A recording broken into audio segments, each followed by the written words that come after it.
If you read one book as an armed citizen, make sure it's this one. Welcome to the Armed Citizen channel, where you and I will discuss the finer and mostly undiscussed points of being an armed citizen. If you find my content valuable to you, please like, share, and subscribe, and maybe even drop a few coins in my tip jar to feed my ammo habit. Let's get on with it. Hey everyone, today I am going to be reviewing the most important book you need to read for being an armed citizen, and that is The Law of Self-Defense by a lawyer, Andrew Branca. Sorry, I can't get the angle right there. And Massad Ayoob, who is one of the Mount Rushmore-ish types of armed citizenry and pistol craft, wrote the foreword to it. Now, the reason why he wrote the foreword to it, not only, like I said, is he belonged on the Mount Rushmore of pistol craft people, but in 1980, he wrote actually the first book on this subject, which is called In the Gravest Extreme, and he's actually updated it a couple of times since. But this is a wonderful book in the fact that it teaches you everything you need to know. In fact, on the back here, it says you carry a gun so you're hard to kill. You read this book so you're hard to convict. This covers everything as far as being an armed citizen involved with the legal system. And the chapters are quite clearly laid out. It's replete with examples and case law. Mr. Branca did a wonderful job in the fact that he made it clear and almost free of legalese, but when he does have to use legalese, he details for the regular person what it means.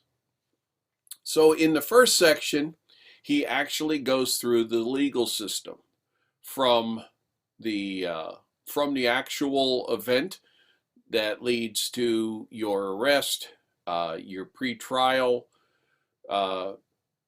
incarceration if that happens to you, and then the trial all the way to a conclusion, either guilty or not guilty. And then in the next set of chapters, he goes through the 5 elements that you need to build a good and solid self-defense claim. Now, in a lot of states, if you claim self-defense, it takes the burden off of the state. See, the usual burden is the state has to prove that you shot and injured or terminated the other person. Well, it's pretty clear and obvious that, you did it because you're saying that you did it. So when you perform a self-defense defense, you're actually stipulating that you are guilty of homicide. Now, homicide is any unnatural death of a human being. Getting killed in a traffic accident is a homicide. What turns a homicide from homicide to murder or manslaughter is the intent of the person who performed the termination of the other person. So the 5 elements you have to prove in a self-defense claim are innocence, imminence, proportionality, avoidance, and reasonableness. And just to go very quickly over these, I highly suggest you read this. I wouldn't be talking about this book if I didn't think you should. But you have to maintain a level of what's called innocence before the law. In other words, you can't have started this.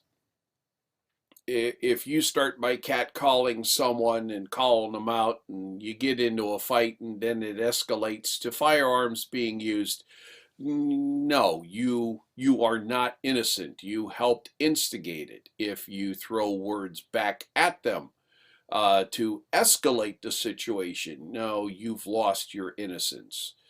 He also talks about how to, shall we say, regain your innocence in the eyes of the law. In other words, if you indicate, if you're in the middle of a fist fight with the guy and you indicate that you surrender, you're stopping fighting, like putting your hands up, and he continues his attack, then you, under the eyes of the law, become innocent again as far as instigating the violence. Imminence, in other words, they have to be, the attacker has to be within range of doing harm, and they're saying that I'm going to do harm to you right now. If they say, I'm going to go home and get my baton and come back here and beat the loving stuffing out of you, that's not imminence. That gives you an avenue to escape or leave the scene so you don't contribute to the situation. Proportionality means that you're not overdoing it. I mean, like if you guys get into a fender bender and he's yelling at you, you cannot pull your firearm. Sorry. Only if he's like coming at you yelling, I'm going to end you with a tire iron, then we got some room to land on there. The next is avoidance. Avoidance is kind of conditional depending upon if you have what's called a castle law state or a duty to retreat. In other words, you don't have, unlike in England, you don't have to retreat out of your house if someone is breaking into your house. If you have a stand your ground law in your state, and you have perfect right to be where you are, such as on a public sidewalk, you are under no obligation to retreat. Now, under proportionality, under reasonableness, which comes in a second, hey, retreating is good. You should retreat to avoid the situation. The only times that you should not retreat is if you or someone with you is physically hobbled. Like if you have your 90-year-old mother and she's in a wheelchair, you can't retreat and abandon her. But you are significantly slowed because you have your 90-year-old mother with you. So avoidance, that's prudence, more or less, and prudence will come up later. And last is reasonableness, and this is a very, very subjective term, meaning what would the average person do in your situation? And this is probably where most people get hung up and lose their self-defense case. Once he's talked about all of these, then he talks about defense of others and defense of property. Defense of others, there's a lot of ifs, ands, and maybe so's in there, but the defense of property is pretty much no, you can't engage with deadly force against someone who is looking to steal your things, unless, of course, he's willing to end you to acquire those things.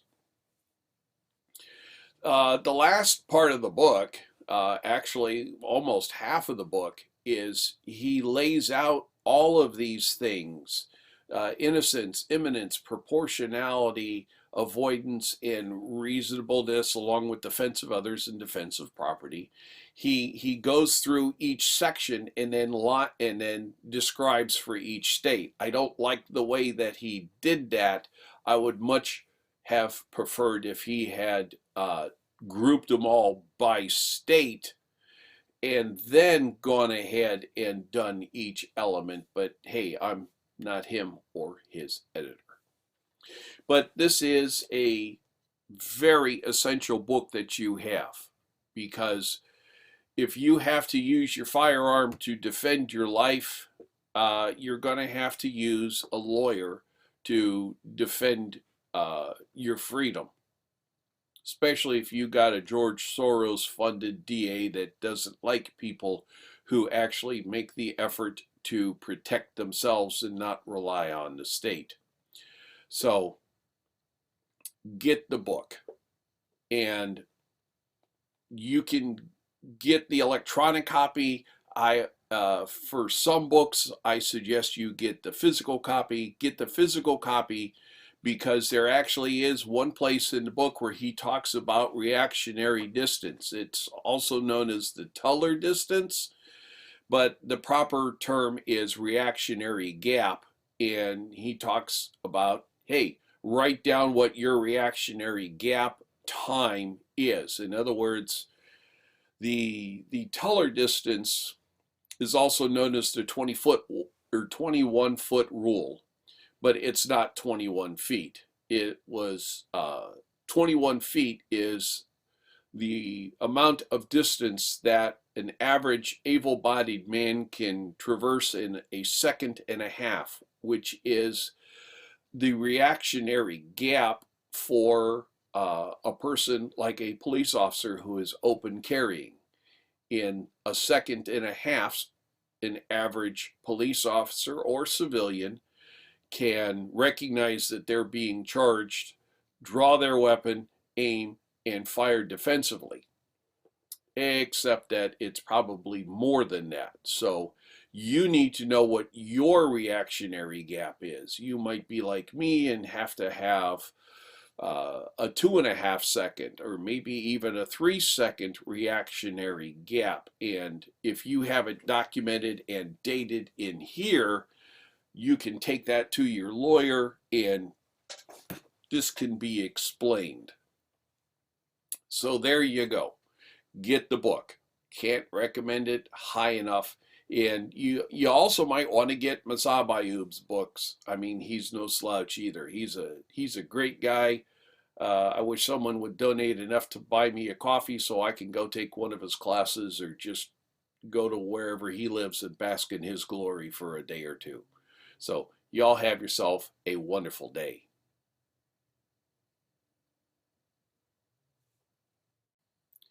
Thank you for watching the entire video. If what I discussed here was valuable to you, I ask that you like, share, and subscribe, and maybe drop a few coins in my tip jar to keep me in ammo.